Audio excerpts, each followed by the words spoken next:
Bom dia a todo mundo.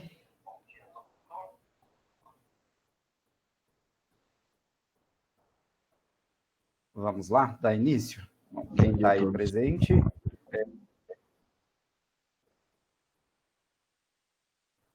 vamos começar aí pontualmente às 10 horas. À medida que o pessoal for entrando, eu vou autorizando aqui. O intuito é fazer uma breve explanação de como está a crise na indústria, né? E que a gente dessa explanação abrir um bate-papo aí para dúvida, enfim, alguma coisa desse sentido, tá acontecendo, esse comportamento que a indústria está tendo. Né? Acho que é um tema importante para a gente abordar, é um tema bem presente, bem atual. A crise de matéria-prima, particular de um ou outro lojista ou de uma ou outra indústria, e a ideia é a gente fazer literalmente uma abordagem sobre esse tema, falar um pouquinho do que a gente tem de visão e o que seria um planejamento, uma estratégia para negócio. Não só para o e-commerce, o tema, apesar de vir da eFactor, não é a ideia de trabalhar especificamente para e-commerce, mas de uma forma geral, uma estratégia geral para a indústria, né, para a loja como um todo. E aí, lógico, a gente vai dar uma pinceladinha de como trabalhar isso também dentro do e-commerce.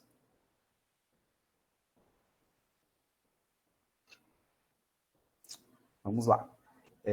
A gente vai passar agora a falar um pouquinho do cenário geral, do passo a passo que chegou hoje a essa crise que a gente está encontrando aí da indústria, né?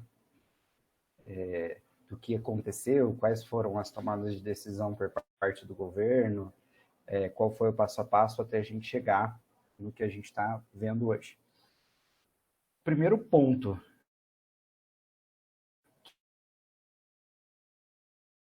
que a gente aconteceu lá em março, no ápice dos primeiros casos de Covid-19 no Brasil. E nesse período, a gente percebe um movimento de paralisação da economia como um todo e, lógico, uma paralisação da indústria, né, da atividade industrial. Essa paralisação da atividade industrial levou uma série de movimentos, percebe, foi o que a gente chama de flexibilização da CLT, tá? Isso tudo reflexo da Covid-19. Então, o governo começou a prever uma atividade industrial menor, crise econômica, e com isso trabalhou a flexibilização da CLT. Tá? Essa flexibilização da CLT diminuiu consideravelmente a atividade industrial, né? Então foi uma redução da atividade industrial em função da flexibilização. Essa redução da atividade industrial gerou demissão, né? Com essa demissão, o governo trabalhou com outras estratégias, né? Para tentar recuperar a economia, para não ter um impacto muito grande na economia. Uma das estratégias que foi adotada já em abril, final de março, início de abril, foi uma injeção de dinheiro na economia para não ter uma baixa no consumo, com aquele plano dos R$ 600. Nesse plano dos R$ 600, o governo injetou diretamente na economia cerca de 50 bilhões por mês, em recursos, enfim, por meio de distribuição de renda. Esse aumento de recursos na economia, que foram os R$ 600, mais tarde, em final de julho, houve uma nova liberação também do saque FGTS, um valor de até R$ 1.045. Esse movimento jogou aí mais 25 bi na economia, no consumo, de paralisação, de redução de atividade industrial, ele foi impactado com o quê? Com o aumento do consumo, né? Então, a gente percebe que, apesar de ter tido um movimento de redução de atividade industrial, houve um aumento exponencial de consumo, e esse aumento de consumo trouxe aí uma queda na produtividade, né? Uma piora na produtividade em função, né, do consumo. Então, a maior parte, vocês que são lojistas, a maior parte dos fornecedores de vocês, de indústrias, vocês ouviram falar durante o período de pandemia um aumento de venda, um aumento de produção. Aí esse aumento de produção teve problemas em relação à capacidade efetiva de produção, em mão de obra, enfim, funcionário com Covid, funcionário que tinha sido demitido no plano de flexibilização. Então, teve este problema. Paralelo a isso, a gente também encarou uma crise do petróleo, né? Aquele movimento dos Emirados Árabes em jogar o preço do petróleo lá no chão. Né? Então, e aí, junto com isso, a Rússia garantiu que teríamos petróleo a $25 o barril até 2025, que ela arcaria com esse prejuízo. Então, teve um movimento da OPEP e da Rússia, né, jogando o preço do petróleo lá embaixo. Não só isso, no decorrer disso tudo, a gente teve mais um incremento aí nesse bolo, que foi um aumento exponencial do dólar, né, com a crise do mercado interno. Então, hoje a gente está com o dólar supervalorizado frente ao real, tá? E aí, em relação ao dólar, aqui a gente pode comentar um monte de coisa, e hoje, por exemplo, compensa muito mais as grandes indústrias produzirem para exportar do que abastecer o mercado interno, né? Então, isso é um fato consumado, né? Compensa realmente trabalhar com a exportação, com dólar alto, do que realmente fazer um abastecimento do mercado interno. Bom, pincelando isso, você percebe o seguinte: a gente tem falta de produtos derivados de petróleo, né, em função da crise do petróleo propriamente dita. A gente tem um aumento do dólar, a gente tem um aumento do consumo e a gente tem uma redução da atividade industrial. Não contente com tudo isso, a gente coloca mais pimenta ainda na receita, que é o quê? É a taxa básica de juros da economia, a taxa Selic, que hoje está 2% ao ano. Né? Quando a gente pega lá a taxa básica de juros e pega a inflação e desconta dessa taxa básica de juros, então a gente tem uma taxa de juros negativa, a gente não tem uma taxa de juros atrativa para investimento, né? Aí vocês vão me falar, poxa, mas Alex, isso é interessante para atividade industrial, ao invés de investir no mercado financeiro, as pessoas vão investir na atividade industrial. Isso é um fato, tá? Então, isso é um fato que no Brasil não funciona bem assim. A gente vive ainda de muito investimento estrangeiro, uma vez que o capital estrangeiro é afastado da nossa economia, porque a gente não é mais uma economia atrativa para investimento. A gente tem problema de balança comercial, né, de entrada de recursos, né, no país. Então, eu tenho menos dólar entrando e tenho a minha taxa de câmbio, ao invés de trabalhar mais próximo ali dos 4,10, que seria já uma taxa muito alta, hoje a gente está nesse cenário passando de R$ 5 o dólar. Né? Então, a crise causada no mercado financeiro também não é bom para a indústria, porque ela literalmente afasta investimento, ela joga todo o recurso, toda a disponibilidade de recurso financeiro para fora. Né? Então, quem faz investimento vai procurar países que estão rentabilizando muito mais. O único país no mundo hoje que tem investimento garantido, mesmo tendo uma taxa de juros negativa, que eu conheço, que eu estudo, enfim, é os Estados Unidos, porque, teoricamente, lá existe uma segurança, né, em relação ao dólar. O dólar é a única moeda que é aceita mundialmente, tem aceitação mundial, sem sombra de dúvida. Então, por mais que os Estados Unidos trabalhem numa taxa de juros negativa, ele não afasta os investidores, eles continuam tendo investimento.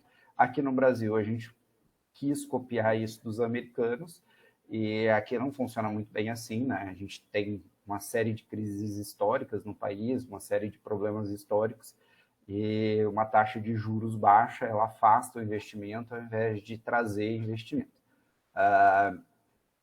Não só, né, se não tivesse de excelente tamanho essa receita do bolo, a gente tem mais coisa aí para apimentar. A gente tem o que a gente chama de especulação, né?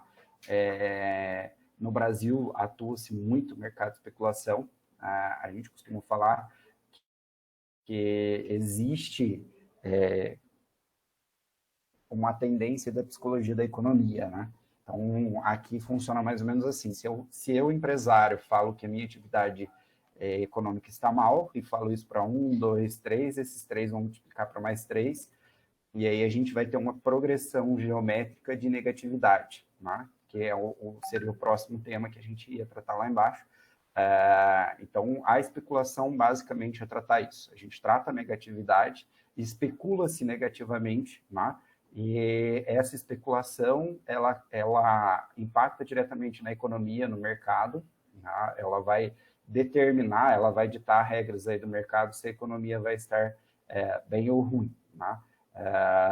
Tanto que existe uma especulação, e em alguns setores é um fato, a falta de matéria-prima, mas existe uma especulação de falta de matéria-prima, e essa especulação de falta de matéria-prima, ela leva a uma coisa, a um aumento de consumo em função do medo de ficar sem. Aumento de consumo, aumento de estoque, o medo de ficar sem, automaticamente, lógico, vai agravar a crise, né? Lei da oferta e da demanda. Quanto mais se demanda, menos se oferta, e aí a gente sabe qual é o impacto disso. O impacto é diretamente sobre os preços, né? E aí quem tem uma atividade industrial, ou até vocês que são lojistas, já estão sentindo aí a questão do preço, né? Eu acredito que parte dessa crise da indústria hoje, ela tem muito fundamento sobre isso, né? Para balizar os preços para cima, até para compensar algumas perdas da atividade industrial nos últimos tempos, né?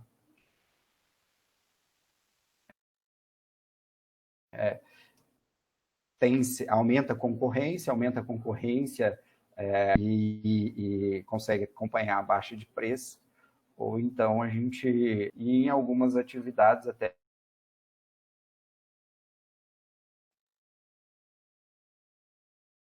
com resultado negativo de operação para preço. E aí os fortes, eles têm condições de balizar esse mercado. A química, falar assim, ó, dos derivados de petróleo, eles sobem porque é quase um monopólio, né? Eu costumo falar que é um monopólio disfarçado, né? Um monopólio organizado, porque eles têm literalmente força de mercado, né? Para literalmente trabalhar tudo que é derivado do petróleo. E aí, se a gente for pensar em derivado de petróleo, para a nossa segmentação, para vocês que são lojistas aí, você vai pensar espuma, tinta, peças plásticas, tudo isso é derivado de petróleo. Então, o impacto sobre o custo de produção, sobre a demanda propriamente dita da indústria, ele é muito grande, né? Bom, essa é a combinação explosiva que a gente tem no cenário geral, que passo a passo trouxe até a data de hoje, onde 90% dos clientes têm reclamado da mesma coisa. Poxa, ó, tem a minha atividade, tem a minha loja, mas a indústria A não tem produto, a indústria B também não tem produto, a indústria C também não tem produto. Essa é uma explicação básica de por que nós chegamos até onde nós estamos hoje. Então, é uma coisa só? Não, não é uma coisa só, é uma combinação desses fatores que eu coloquei aqui, que são os principais fatores, né, que culminaram ao que a gente enxerga hoje no cenário da indústria, mas tem uma série de coisas além disso, né? Esses são os principais fatores. Tudo starta da crise, né, da pandemia, em função ao Covid, decisões erradas, outras assertivas, enfim. tudo é uma questão de como a gente vai analisar, de como a gente vai olhar isso né, bem de perto. Eu costumo falar que o problema do outro a gente tem solução, ele só não tem solução quando o problema passa a ser nosso, né? Então é muito fácil olhar para o problema do outro e falar assim, poxa, eu faria assim, eu faria assado, mas aí é mais um viés político, teórico, enfim, não é o nosso objetivo tratar isso, né? Mas esses são os fatores que nos levaram hoje ao que a gente está nesse cenário atual de escassez praticamente total da matéria-prima, né? Quem acompanha jornal, acompanha as notícias, tem visto, inclusive, que essa crise já chegou no nosso setor que, teoricamente, há muitos anos não existe crise que é no agro, né? Teve lá uma crise de carne bovina esses tempos atrás, causado por um aumento de demanda, mas no grão propriamente dito, fazia um bom tempo que a gente não via uma crise de escassez de grão, né? Então, diminuiu a atividade produtiva do agro no Brasil? Não diminuiu a atividade produtiva do agro no Brasil. Mas hoje é muito mais lucrativo para quem tem uma indústria agro exportar arroz, por exemplo, do que vender no mercado interno. Automaticamente o arroz chega a R$40 o saco, como a gente tem visto aí. Aí o que o governo faz? Ele vai lá, libera a importação de arroz, a gente exporta o agulhinha tipo 1, né, e importa um arroz de cereal, um arroz ruim lá, tipo 2. Mas, enfim, isso é outra discussão, outro cenário. Bom, a gente costuma falar o seguinte, o problema é conhecido, todo mundo tem problema, né? E aí a gente tem que pensar fora da caixa e pensar em solução. O que eu separei aqui de estratégias que pode ser uma solução para o atual momento? A gente vai ficar assim por um longo tempo? Não, eu acredito que a gente não vai ficar assim por bastante tempo, até porque o governo deve intervir nisso, isso tem um impacto muito negativo na economia, falar de crise, falar de falta de matéria-prima, falar de aumento de preço, isso tem um impacto muito negativo na economia. Então, eu acredito que o governo vai sim trabalhar, vai desenvolver política, vai desenvolver estratégia para minimizar esses impactos. Um tema que eu não coloquei lá em cima, que também foi bastante forte, hoje a China é a indústria do mundo, né? O Brasil é o celeiro do mundo e a China é a indústria do mundo. E a China pegou 100% do mercado dela e direcionou, né, criou esforços para a Covid-19. Então, praticamente toda a indústria da China ficou focada em produzir EPI para hospital, equipamentos hospitalares, enfim. E aí a gente viu, inclusive, uma falta de equipamento eletrônico, de componente eletrônico. Até as indústrias que quiseram crescer nesse período de crise não conseguiram crescer por falta de maquinário, de equipamento, enfim, uma crise generalizada em função da pandemia. Mas, fechando essa caixinha, a gente já entendeu qual é o problema, a gente já entendeu que o problema existe, a gente entendeu, né, que nós podemos construir deste problema oportunidades. E como a gente trabalhar essa oportunidade, como a gente desenvolver estratégia, como a gente bolar estratégia para burlar a crise, enfim. Para quem não leu, recomendo ler A Estratégia do Oceano Azul, né? É um livro muito bom de planejamento estratégico, do pensar fora da caixa, de inventar soluções, de pensar soluções, que fala exatamente da criação do Circo de Solé, né? Numa época que circo praticamente não existia, o Circo de Solé realmente reinventou o negócio e saiu do Oceano Vermelho e foi para um Oceano Azul. Trazendo isso para a nossa realidade, trazendo isso para o nosso dia a dia, a gente desenvolveu aqui alguns pontos estratégicos, né? Algumas ideias estratégicas que pode sim ser a receita do bolo, a receita do sucesso do nosso negócio, né? É 100% certo? Cara, nada é certo na vida, mas não fazer nada é pior do que fazer algo, né? Então, acredito que dentro dessas estratégias são estratégias que têm fundamento teórico, têm base para estar aqui, para a gente discutir sobre elas, e acredito que sim, seja uma oportunidade. Bom, primeiro cenário. Hoje, praticamente, quem trabalha, quem é lojista, né, que tem atividade tanto no físico quanto no online, tem disponibilidade de estoque, detém de um estoque de, às vezes, outros produtos, enfim. Acredito que todo mundo que está aqui na sala, a maior parte do setor que vende móveis infantis, estrutura infantil, tem um pessoal de móveis de escritório também, enfim. Mas a gente tem um estoque dentro do nosso mix de produto lá dentro da empresa. Essa crise da economia, ela veio para desenvolver uma oportunidade de quê? De geração de caixa. Poxa, Alex, você vai me falar que está faltando produto para tudo que é lugar e isso eu posso olhar como uma oportunidade de gerar caixa? Sim, a gente pode olhar como uma oportunidade de gerar caixa. Eu já visitei a operação, conheci operações, né? Já conversei com pessoas que têm lá disponibilidade de produto.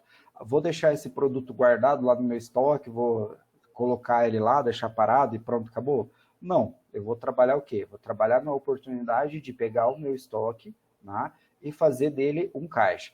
Principalmente pessoas que não pensaram ainda em levar determinados produtos para online. A gente tem cliente, por exemplo, que trabalha com a linha de roupa infantil, acessórios para bebê, tem cliente que trabalha com segmentação de móveis e não está online, é a oportunidade de colocar online. Essa oportunidade de fazer caixa, ela leva a oportunidade de renovação de estoque, tá?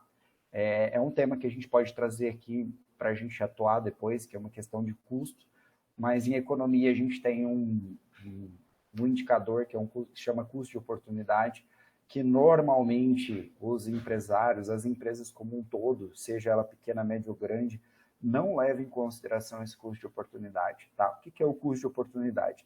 É o que eu poderia aproveitar se eu disponibilizasse de um determinado capital.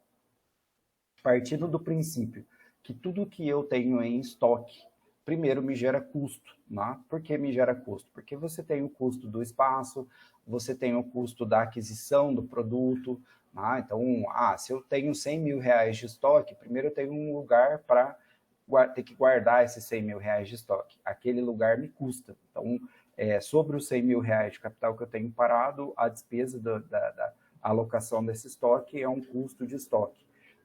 Se eu tivesse 100 mil no banco, ou em uma aplicação, ou em uma atividade econômica, aquilo me retornaria como um ganho monetário. Então, isso também é um custo do capital parado. Tá? Então, eu tenho que levar em consideração esse custo. Tá? Esses custos, esse N custo somado, ele é o seu determinante de custo de oportunidade. Então, levando em consideração que a gente tem uma crise de falta de produto, é a oportunidade da gente fazer o quê? Desovar os produtos que eu tenho parado em estoque, né?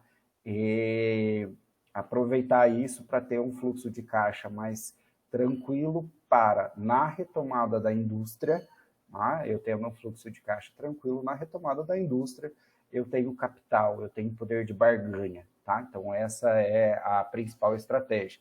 Alex, vou vender tudo que eu tenho e ficar sem produto? Não, esse é o pensamento de todo mundo, tá? Então, todo mundo tem esse pensamento. Eu tenho certeza que todo mundo que está aqui na sala, num determinado momento, falou assim, poxa, mas aí eu vou vender meu estoque, aí a indústria A não me entrega, a indústria B não me entrega, a indústria C não me entrega. Ok, isso não vai perdurar, não vai ficar para sempre. Mas, a hora que começar a renovar a coleção, a sua oportunidade passou, né? Eu costumo bastante falar do termo sorte, né? O que é sorte? Sorte é estar preparado para a oportunidade quando a oportunidade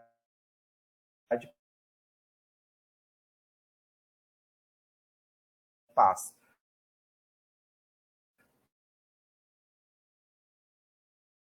Então, se chega a oportunidade, eu tive sorte. Né?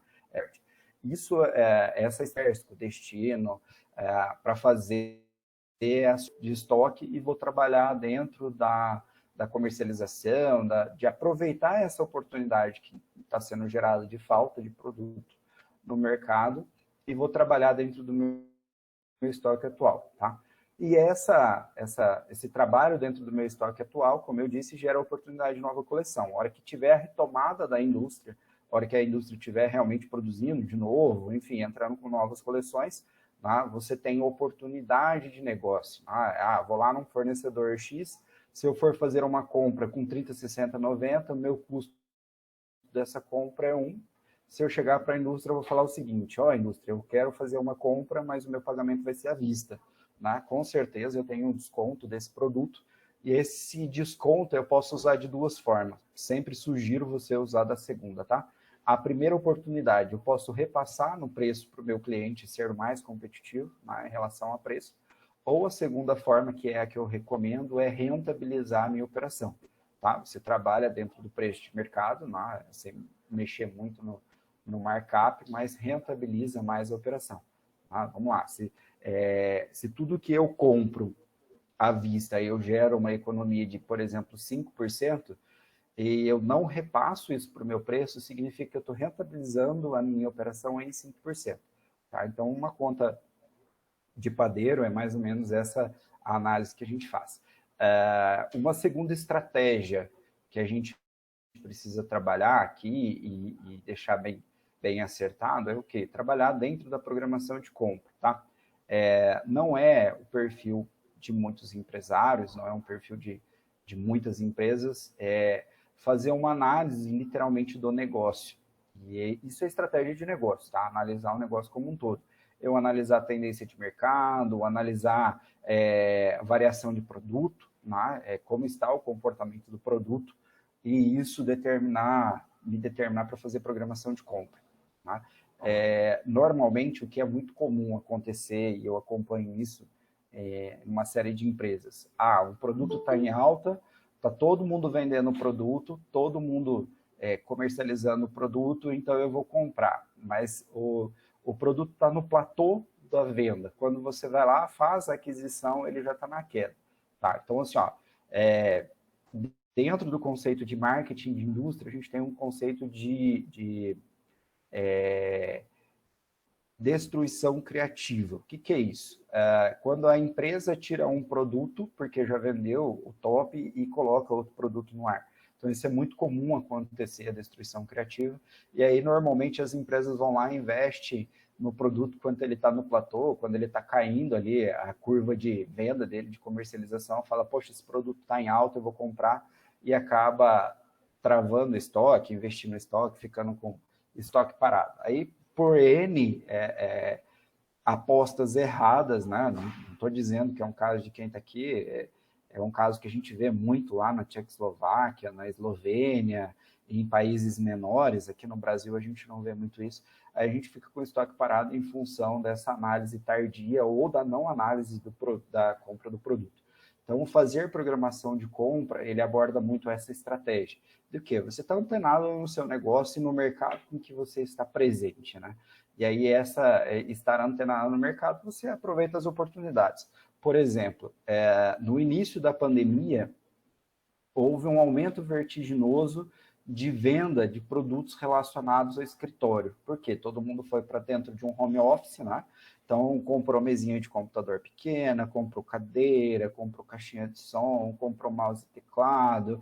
Então, uma série de coisas relacionadas ao home office teve uma curva de oportunidade gigantesca.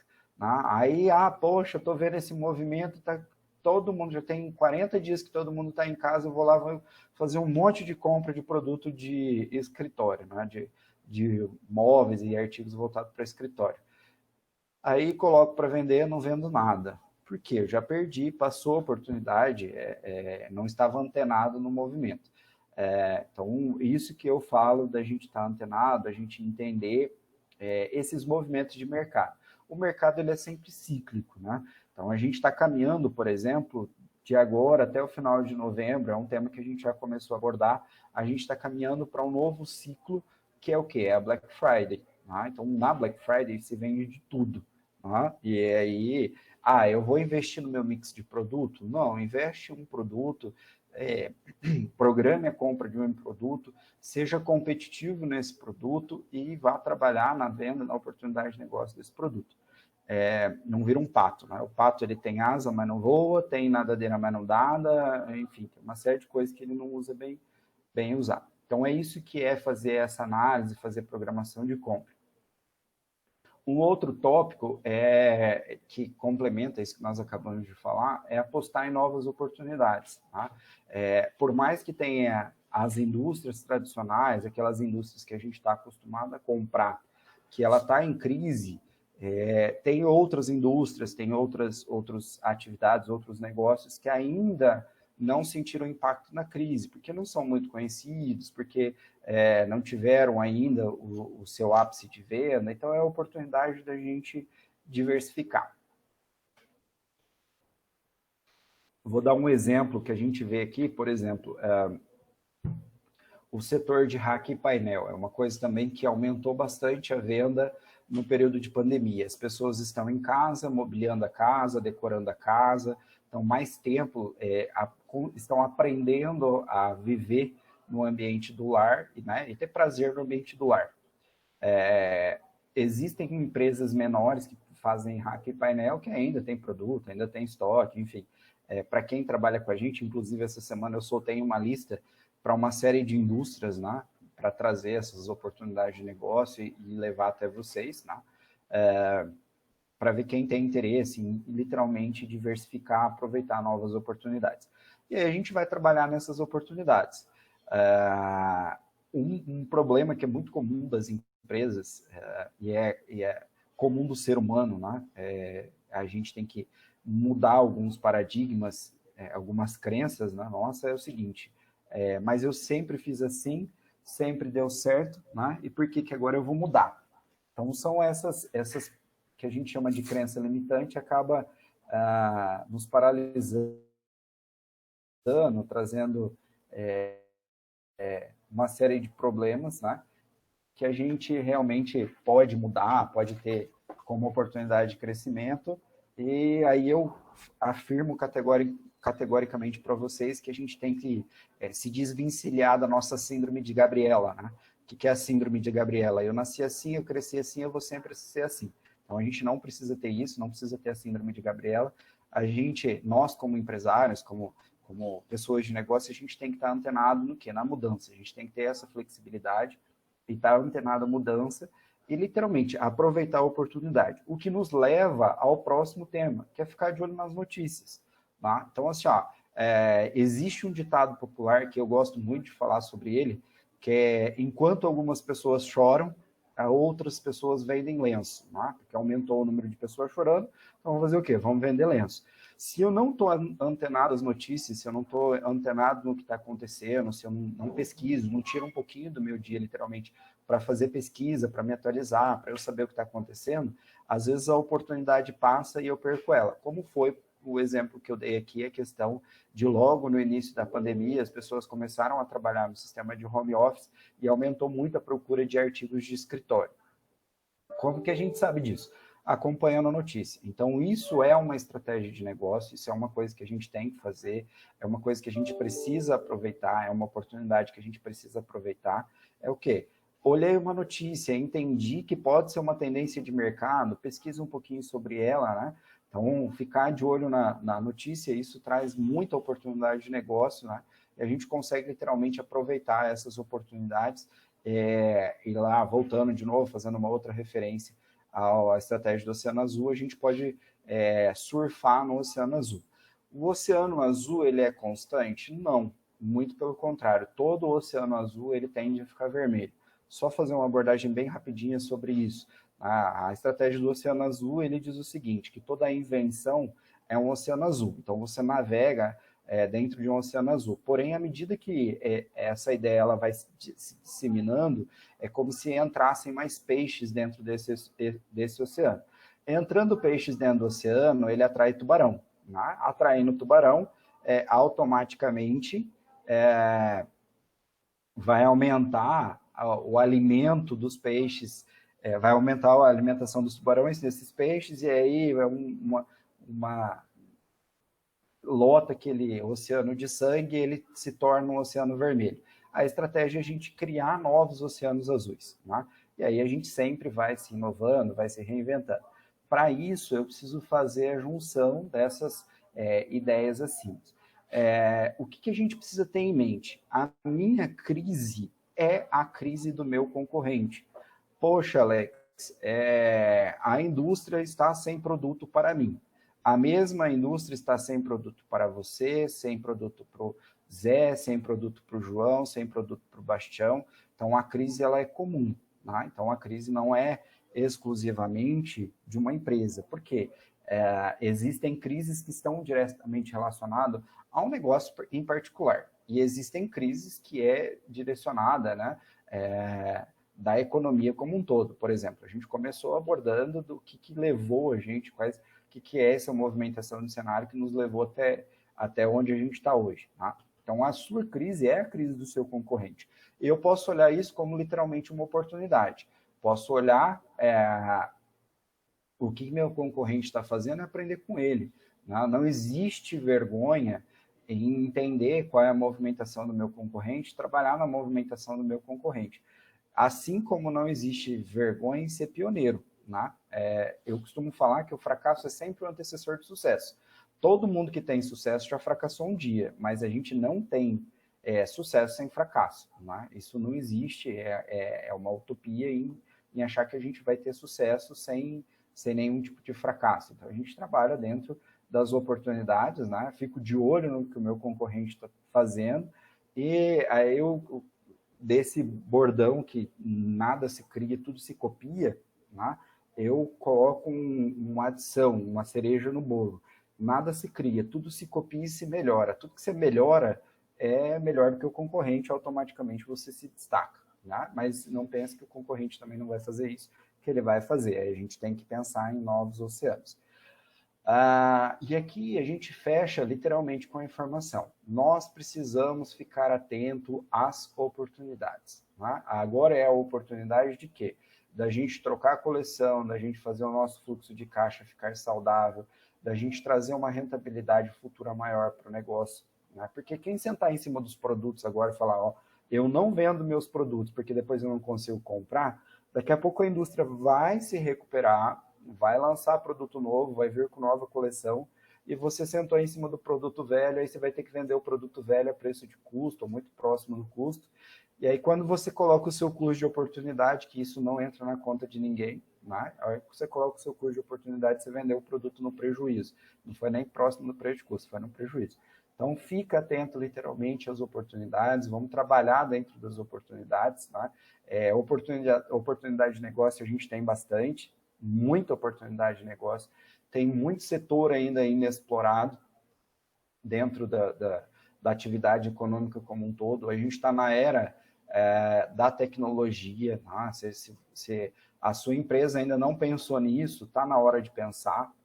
O comportamento do consumidor hoje, ele mudou totalmente, depois a gente pode trabalhar realmente algo voltado a esse tema, um comportamento do consumidor, mas o comportamento do consumidor hoje ele é totalmente diferente. Né? O isolamento social, a pandemia, e não só a pandemia, o advento da tecnologia, ele trouxe uma mudança. O que eu costumo falar é o seguinte, a pandemia só antecipou em 5, 7, em 10 anos uma alteração que a gente teria lá na frente, ela trouxe de forma antecipada. Né? Então, ficar literalmente de olho às oportunidades. Né? Acho que esse é um tema que eu queria abordar com vocês, falar um pouquinho. Vou abrir aí para a gente tirar dúvida, fazer pergunta, trazer questionamento, trazer abordagem de tema, enfim.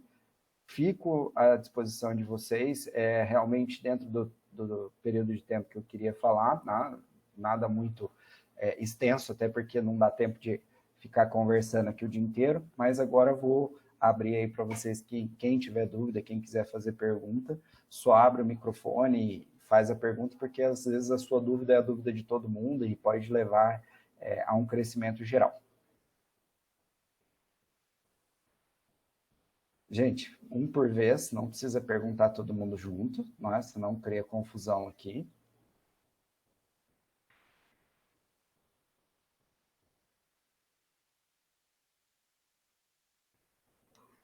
Ninguém tem pergunta? isso é sinal de duas coisas. Ou foi muito explicativo, ou foi uma droga. Não, o comentário foi muito bom sobre a crise atual e o momento que passamos, né? Que na realidade foi tudo isso mesmo e mais um pouco, que ainda até hoje estão sofrendo aqui na parte empresarial.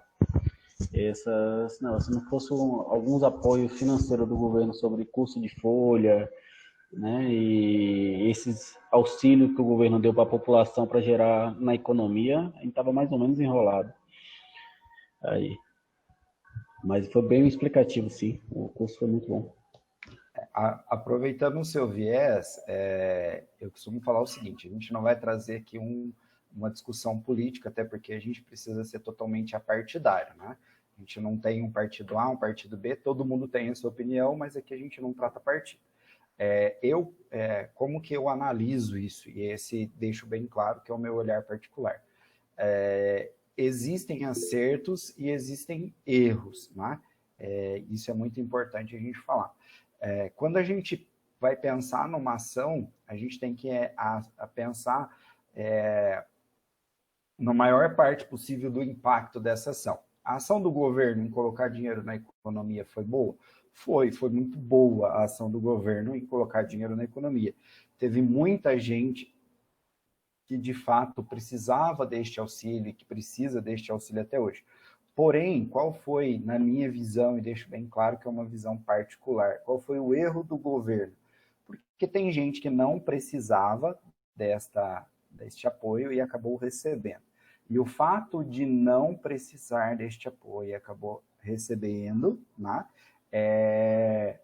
fez com que a gente tivesse dinheiro de sobra na economia, partindo do princípio que a gente estava com uma atividade industrial em tendência de queda, sobrou dinheiro, todo mundo vai consumir com atividade em queda, com as empresas em processo de demissão, com alta de preço, você acaba gerando, impactando na indústria, no setor, no processo como um todo, e chega como nós estamos hoje. O que a gente precisa entender beleza, eu tenho um problema, como eu falei no início do treinamento, eu tenho um problema e preciso pensar na solução. O governo não pode ser tardio em olhar para isso que está acontecendo agora, porque existe, de fato, uma crise de falta de produto. A falta de produto, para quem é mais velho um pouquinho, né, passou já pela inflação, conhece o seguinte: a falta de produto e a vontade de comprar leva a um aumento de preço. Daqui a pouco a gente vai ter uma inflação gigantesca e descontrolada, né? Porque aí, para eu conter a inflação, o que eu faço? Corto o dinheiro. Cortei o dinheiro, eu gero a crise de outro lugar. Então, eu penso assim, foi certo, foi bem feito, foi uma política que deu resultado, porém, a gente tem que pensar mais à frente. Eu vou jogar 75 bilhões na economia. Esses 75 bilhões, parte vai para sobrevivência e grande parte vai para consumo. E o que vai para consumo? A indústria está preparada para isso? A gente não tem ninguém aqui, pelo que eu sei aqui na sala, não tem ninguém que é de indústria, mas posso falar sobre isso. A gente veio de vários anos com a indústria, uma capacidade industrial entre 60% e 70% da capacidade lotada. Ou seja, eu tinha ainda uma sobra de 30% a 40% da minha atividade industrial. Jogando dinheiro na economia, eu tenho casos de indústria que eu conheço que, se ela dobrasse a capacidade industrial dela, ela ainda não atenderia. Então, eu tenho certeza que muitos de vocês, indústrias que entregavam aí com 10 dias produto, hoje estão pedindo 50, 60, até 90 dias. Por quê? É só a falta de matéria-prima? Não, não é só a falta de matéria-prima. É a capacidade industrial do cara, né? Então, ele não tem capacidade em produzir tudo aquilo que está vendido. A economia está aquecida, né? Quando eu aqueço a economia, eu tenho que fazer um aquecimento um pouco antes. Eu tenho que aquecer a indústria vai aumentar a capacidade, eu aqueço a economia vai aumentar o consumo, e aí a roda gira perfeitinha. Mas volto a falar, é uma visão particular minha, é uma análise minha de mercado, né? Mas sim, de fato foi uma estratégia legal, foi interessante, foi importante o governo colocar dinheiro na economia. É aquele fato, né? A lei da procura e oferta. A questão da procura, que a demanda foi muito grande por causa dos valores que as pessoas estavam recebendo e a necessidade de compra E a dificuldade de achar o produto, né, está gerando todo esse transtorno aí, principalmente para as indústrias. A mão de obra que está escassa e mal qualificada, que ainda temos, né, que gera o transtorno, e agora percebemos o quanto a gente dependemos principalmente da China, né, da matéria-prima de lá. Esse que é o pior, ao se pensar, é o pior, pior tese que tem, é a dependência que vimos que temos, né. Então, assim, eu trabalho numa outra grande multiempresa que traz tudo de lá. A gente praticamente até dezembro está sem matéria-prima para sobreviver. Praticamente 40% dos nossos materiais hoje já está em falta, hoje. E a previsão de retomada desse material só vai chegar para dezembro, porque vem tudo da China. Ela tendo sede em 3 países, Canadá, Estados Unidos, Brasil, né, e o México. São 4. E toda a produção é feita da China, que é a Dorel. Então é bem complicado hoje o momento que vivemos, né, nessa questão. O Eduardo trouxe aqui lá no chat uma informação que de fato tem acontecido. A crise do petróleo assim, como funciona o nosso mercado. Primeiro que a gente tem relacionado a petróleo, né? A gente tem uma falsa informação que nós somos autossuficientes em petróleo, tá? Vamos desmistificar isso. O Brasil produz um determinado tipo de petróleo, né, que é o tipo Brent, né? Porém, todo esse petróleo que a gente produz internamente, a gente exporta 100% dele. Porque todas as nossas indústrias, desde refino, produção de derivados de petroquímicos, só estão preparadas para processar petróleo do tipo light. Tá? Então, olha a loucura que é a economia brasileira. Né? Então, a gente produz um petróleo que a gente não processa. Hoje está compensando realmente com a crise instaurada por uma briga de gigantes. Né? Então, a gente tem aí gigantes do petróleo, que é a OPEP, a Rússia, e parte vem do Brasil, Estados Unidos. O Brasil ele tem uma tendência de fazer a política da boa vizinhança. Então, em briga de cachorro grande, a gente nem se mete. Então, o Brasil não toma partido, mesmo sendo um dos grandes produtores de petróleos mundiais, a gente não toma partido de ninguém. Porém, a OPEP, que é uma organização dos Emirados Árabes, né? Os caras produzem petróleo como a gente produz água aqui, e mais a Rússia, que também é um grande produtor mundial, eles falaram, pô, é uma guerra, então vamos ver quem tem mais força. Né? E aí eles jogaram o petróleo lá para baixo e muita coisa não compensa produzir, não rentabiliza. O composto da espuma, que é o TDI, é um desses derivados de petróleo que não compensa produzir. E aí a indústria foca esforços, inclusive, para o que está sendo demandado. O que está sendo demandado? O PEBD, o polipropileno, o poliestileno, o PET, o PVC, enfim, tem outros insumos que estão sendo demandados mundialmente que vai para a indústria que a China está trabalhando. São equipamentos hospitalares, máscara, enfim. Isso automaticamente eu viro a chave de produção. É a mesma refinaria que ela faz todos esses compostos químicos. Né? E o TDI, ele não produz. Eu vou produzir TDI é barato, enfim, vou deixar de produzir isso daqui e vou produzir outra coisa que tem um valor agregado maior. Automaticamente deixei de produzir, faltou. Tá? E toda a cadeia de espuma está complicado, está em falta, literalmente, não tem espuma. Nós temos aqui uma série de indústrias de sofá, tem indústria de colchão, que eles simplesmente falaram, ou vende quase nada ou tira a loja do ar, porque o que vender eu não produzo. Tá? E isso é uma realidade. Não produz porque não tem matéria-prima. Aí a gente começa a ir à frente da cadeia.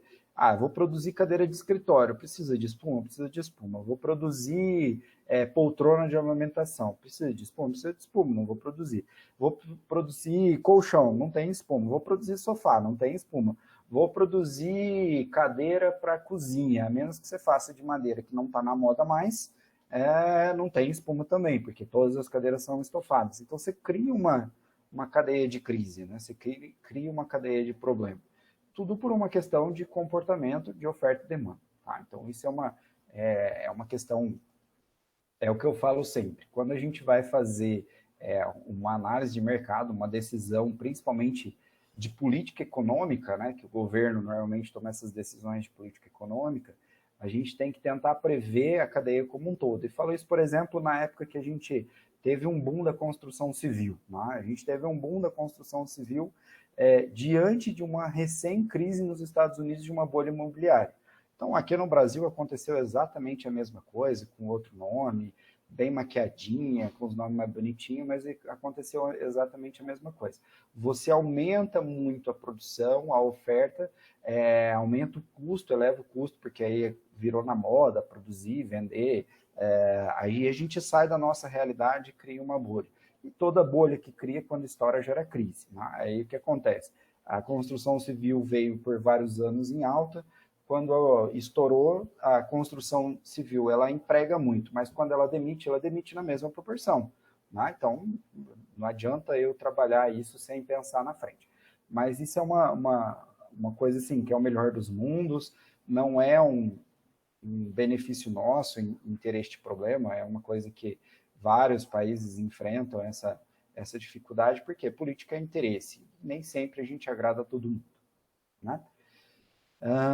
Mais alguma dúvida? Alguém quer falar alguma coisa? O Eduardo já falou. O pessoal da Prisma. Gleidson não quer falar nada hoje, Gleidson? Fala, Alex. Não, tranquilo, bem explicado, bem pertinente todos os pontos aí colocados. O que o amigo falou aí também realmente está complicado. Tem umas indústrias que estão não estão conseguindo trazer o produto e isso aí tá deixando a gente com o coração na mão, né? Mas é isso, vamos buscando as soluções, né? Uma coisa que eu falo sempre, gente, com o coração na mão, não senta em cima do estoque. Sim. Né? Todo mundo decidiu sentar em cima do estoque. Não, é hora de vender. Você não pode parar a atividade, porque vai voltar. Né? Essa é uma realidade. Sim, verdade. Mais dúvidas? Não havendo mais dúvidas, eu acredito que a gente gerou a gravação. Espera aí que chegou mais uma dúvida aqui. Acho que o Eduardo está escrevendo uma dúvida para nós.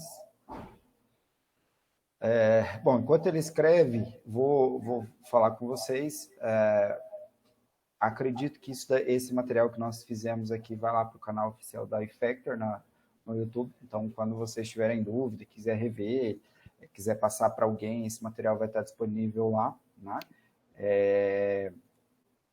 Eduardo, que você falou aqui da venda futura, tá? Então, assim, vamos falar um pouquinho disso sobre no e-commerce, né? O impacto disso de venda futura no e-commerce. O consumidor, gente, ele tem uma característica imediatista, tá? Então, vamos lá, um dos temas que nós abordamos, que a sua crise é a crise do concorrente. Então, os mesmos 60, 90 dias que a indústria está pedindo para o Eduardo, ela está pedindo para o Gleidson, ela está pedindo lá para o pessoal da Mura, está pedindo lá para o pessoal da ClickBaby, da Prisma, está pedindo para todo mundo, né? O mesmo prazo. Só que o nosso consumidor do online ele tem uma característica imediatista. Ele acabou de comprar, ele quer que no outro dia chegue o produto. Tá? Qual o impacto disso, de uma venda futura no online? Ele pode gerar cancelamento. Tá? O cara vai lá, compra. É uma característica comum do consumidor online não olhar o prazo de entrega, né? Por mais que fica grande, fica evidente a hora que ele vai fazer um fechamento de compra, o prazo de entrega, mas é uma característica muito comum do consumidor não olhar este prazo de entrega, né? E isso pode ser realmente motivo de cancelamento de compra. Vai ser assim para sempre? Não vai ser assim para sempre. O que eu sugiro? Tem muitas empresas adotando a estratégia de tirar o produto do ar. Eu não acho, particularmente, a estratégia mais assertiva, tá? O que eu acho que vocês devem trabalhar, e aí vai da estratégia de cada um, Mas o que eu penso? Você deve sim trabalhar com uma extensão do prazo, né, na sua venda, colocar o prazo real da indústria, trabalhando na gordura, literalmente, né, e preparar a equipe do saque, do atendimento, para falar esse problema da indústria. O cliente fez a compra e a hora que ele vir para o cancelamento, você trabalhar dentro do estorno do cancelamento, né? E enfatizar aquilo que tem em estoque como pronta entrega. Essa é a oportunidade de pegar o que você tem em estoque a pronta entrega e fazer literalmente oportunidade de negócio. Eu conheço o cliente, por exemplo, que eu já fui visitar, e falou assim, poxa, eu tenho um berço aqui da coleção de 3 anos atrás, a indústria nem fabrica mais, né? Tá aqui parado no meu estoque. Ah, mas eu tenho medo de vender no online, vai dar algum problema, não tenho um teste de reposição. Cara, é um risco, mas quando você analisa o custo daquele berço parado por 3 anos no seu estoque, se der algum problema, né, compensa mais você deixar lá de graça para o cara ou trabalhar em alguma outra solução do que ter esse produto cada vez mais tempo parado dentro do seu estoque. Né? Então, essa é a análise que a gente tem que fazer. E outra coisa que eu costumo falar, se não é para correr risco, né, se não é para ter nenhum risco, nós estamos na atividade errada. Atividade industrial, atividade comercial é uma atividade de risco. Porém, claro, a gente tem que correr risco calculado. Não estou incentivando ninguém a fazer loucura, que fique bem claro isso, não é sensato da minha parte fazer isso. Eu estou só falando que o risco é inerente ao negócio. Por exemplo, a venda futura com 60, 90 dias de prazo dentro do marketplace, existe o risco de cancelamento. Né? Mas você, como eu falei, você pode trabalhar dentro da gama da loja, de colocar os produtos que você tem de estoque como pronta entrega ou como faturamento mais rápido, correndo o risco realmente de não conseguir vender os que estão com prazo maior, mas aumentando a oportunidade de vender os que você está com prazo menor. Né? Então, não é a hora de tirar a loja do ar, de tirar produto do ar, não, muito pelo contrário. É hora de subir o produto, aqueles que estão com prazo longo, aumentar o prazo, e os que você tem em estoque, colocar a pronta entrega. O diferencial entre quem está estrategicamente posicionado na crise e quem está com medo da crise vai ser a oportunidade de negócio que vai aproveitar ou não. Tá? Então, quem tem produto, quem tem estoque parado, é a oportunidade, literalmente, de fazer geração de caixa. Cara, você fez geração de caixa, óbvio. Pô, agora eu estou com caixa de 10 milhões aqui, que é o caso de todo mundo que está aqui na sala. Se fizer geração de caixa, vai ter uns 10, 15 milhões. Vou comprar uma mansão, vou comprar um sítio em Atibaia. Agora é moda comprar sítio em Atibaia, né? Aí você empresta para um amigo seu, porque a gente só compra sítio em Atibaia para emprestar para os amigos. Mas aí eu vou comprar um sítio em Atibaia e vou gastar todo o caixa que eu fiz. É uma estratégia assertiva? Pô, isso é loucura. A estratégia assertiva é o seguinte, você faz caixa, com esse caixa você conquista oportunidade de negócio. Porque a hora que a indústria retomar, gente, segredo de bastidores. Entre você que coloca um pedido para 30, 60, 90 e um cara que coloca um pedido à vista, se vocês fossem a indústria, qual pedido passaria na frente da fila? É uma pergunta retórica só para vocês pensarem. É óbvio que quem paga à vista vai ter uma condição comercial melhor e vai ter o pedido atendido primeiro. Então é a oportunidade de fazer negócio. Por isso que eu falo, agora é hora de pensar fora da caixa. É literalmente aproveitar a crise e dessa crise tirar a oportunidade. A gente pode ou não fazer isso com a crise, pode ou não fazer desse limão uma limonada, né? Tá na mão de cada um. A gente trabalha dica, trabalha informação, tudo com base em conhecimento teórico, em vivência de mercado, né? Em oportunidade de negócio. Aí eu falo o que fazer e por que fazer isso, né? Qual a estratégia em fazer isso. Mas a decisão é sempre do empresário, né? Só a decisão de comprar o sítio lá em Atibaia que não é muito assertivo. Depois a Polícia Federal vai lá, ver quem que você está recebendo de amigo lá, isso pode dar problema, isso é mais caro que o sítio em Atibaia, tá? Mas aí fica a oportunidade. Olha para o seu estoque, sobe sim o produto, não tira a loja do ar, não perca a relevância dos anúncios, porque quando eu coloco um anúncio no ar e que eu tiro ele do ar, ele perde relevância, tá? Ele perde a importância daquele anúncio. Então, não é interessante fazer isso, não é estratégico fazer isso, é uma decisão, mas não é estratégico fazer isso. Compensa mais realmente correr o risco do cancelamento, né? e trabalhar dentro da oportunidade do pronto entrega. Mas é uma visão minha de negócio aí de alguns dias de e-commerce. Né? É só a gente pensar o seguinte, cara, toda Black Friday, todo novembro e dezembro, todo mundo estica prazo. Né? E a gente vende, né, em novembro e dezembro. Tem um monte de problema, tem um monte de saco, tem um monte de trabalho? Claro que tem. Né? Quem quer vida fácil não está na atividade certa ser empresário. Né? Eu falo que ser empresário no Brasil é pular de um avião a 20 mil pés sem paraquedas. Né? Lá embaixo você vê o que acontece. Enquanto você estiver caindo, você vai pensando, bolando, tira a camisa, abre ela, tenta amortecer a queda, procura um rio, ou procura pular onde tem um oceano, tenta sobreviver, mas é pular de um avião a 20 mil pés sem paraquedas. Isso que é ser empresário, principalmente no Brasil. Né? Mas quem é picado uma vez pela mosquinha do empresário, que tem isso circulando no sangue, não consegue fazer outra coisa, não consegue não empreender, né? não estar nessa loucura. Bom, alguém mais tem uma dúvida? A gente combinou de fazer um bate-papo das 10 às 11, começamos às 10, agora são 11h02.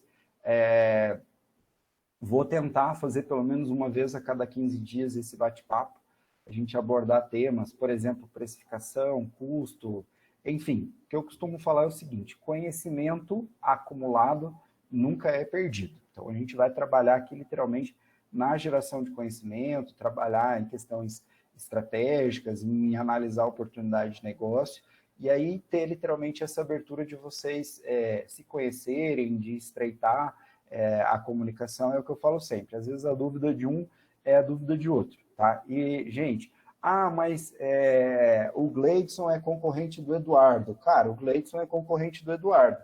Das 8 às 18, horas que eles entram numa sala de bate-papo, trocar informação, eles não são concorrentes. Eles são vendedores do mesmo mercado, eles aprendem junto. Então, não existe essa de concorrente, não conversa com outro concorrente, não fala o que está acontecendo. Não, isso não existe. Eu participei muito tempo aqui de um polo de tecnologia da informação em Maringá, que é a Software by Maringá. Né? Então, a gente era concorrente de desenvolvimento das 8 às 18. Toda vez que tinha reunião da Software by Maringá, ou que tinha treinamento, ou que tinha curso, ninguém mais era concorrente, era todo mundo amigo, falava de estratégia, e disso surgiu muita coisa boa, tá? Então, a gente fortaleceu o polo de tecnologia de Maringá, hoje nós somos o terceiro maior polo de tecnologia do Brasil, nós colocamos Maringá num ranking mundial de tecnologia, então você percebe que essa conversa, essa informação, ela traz crescimento, tá? Então, acho que é importante a gente trabalhar isso. Feito, muito obrigado por vocês todos estarem aí, de gastar esse tempinho. E aí eu aviso para os assessores ou lá no grupo quando vai ter um próximo bate-papo. Se vocês quiserem trazer sugestão de tema, fiquem à vontade de mandar sugestão de tema para os assessores de vocês. Eu acho que isso é importante, isso é interessante. Às vezes você quer um treinamento específico de uma coisa, a gente pode bolar um treinamento aí maior para todo mundo, enfim. Fica à vontade de trazer dúvida. Valeu, galera. Mais uma vez, obrigado a todo mundo que teve a paciência aí de me ouvir falar por quase uma hora, né, de participar. E a gente volta a se comunicar mais vezes.